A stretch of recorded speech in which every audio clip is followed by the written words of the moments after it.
ఒక బోడిగుండు ముద్దబ్బాయికి ఒక అందమైన రాజకుమార్తెను వివాహం చేసుకోవాలనిపించింది. వెంటనే తన దగ్గరికి వెళ్ళి కోరిక చెప్పాడు.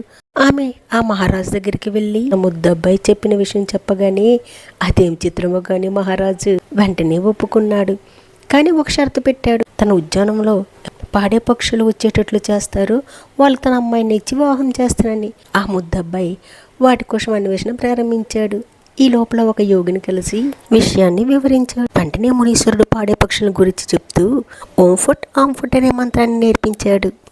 ఆ మంత్రంతో ఆ ముద్దబ్బాయి రాజుగారి ఉద్యానవనంలోనికి పాడే పక్షుల్ని తీసుకువెళ్ళాడు. ఓం ఫట్ అన్నాడు.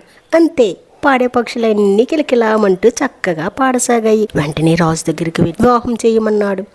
సరే, రాజుగారు అంగీకరించి నీకేవో ఇంద్రజాల విద్యలు ఉన్నట్లు, నీ తలపై జుట్టు లేకుండా నా కుమార్తె నీకు ఎలా వివాహం చేస్తాను, కాబట్టి నీ తల మీద జుట్టుని మొలిపించుకో, ఈ లోపల నేను పెళ్లి ఏర్పాటు చేస్తాను అని అన్నాడు రాజు. ముద్దబ్బాయి అలా వెళ్ళగానే మహారాజు మంత్రి దగ్గరికి వెళ్ళి మంత్రి కుమారునకు తన కూతుర్ని ఇస్తానని, వివాహం తొందరగా చెయ్యాలని పట్టుబట్టాడు. ఈ విషయం ముద్దబ్బాయి పరుగున పెళ్లి దగ్గరికి వచ్చాడు.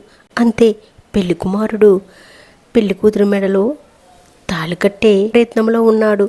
తాళి కట్టడం లేచే సమయంలో ముద్దబ్బాయి కోపంతో ఫట్ అన్నాడు. వెంటనే ఇల్లిపీట్ల మీద ఉండేవారు బొమ్మల్లా కదలకుండా ఉండిపోయారు. దూర బంధువులు వాళ్ళు మాత్రం ఆ వింతను చూస్తూ ఏంటి, ఎందుకు ఇలా జరిగింది అని ముద్దబ్బాయిని ప్రశ్నించారు. అప్పుడు ముద్దబ్బాయి రాజు చేసిన మోసాన్ని వివరించాడు. వాళ్ళందరూ విషయాన్ని తెలుసుకుని మేము ఎలాగైనా ఆ రాజకుమార్తె నీకు ఇచ్చి పెళ్లి చేయమని మహారాజుతో చెప్తాం, నీ మంత్రాన్ని ఎలాగైనా వెనక్కి తీసుకో అని చెప్పగానే వెంటనే ముద్దబ్బాయి ఓం ఫట్ అన్నాడు. అంతే, యథాస్థానంలో మళ్ళీ అందరూ మనుషులా కదలసాగారు.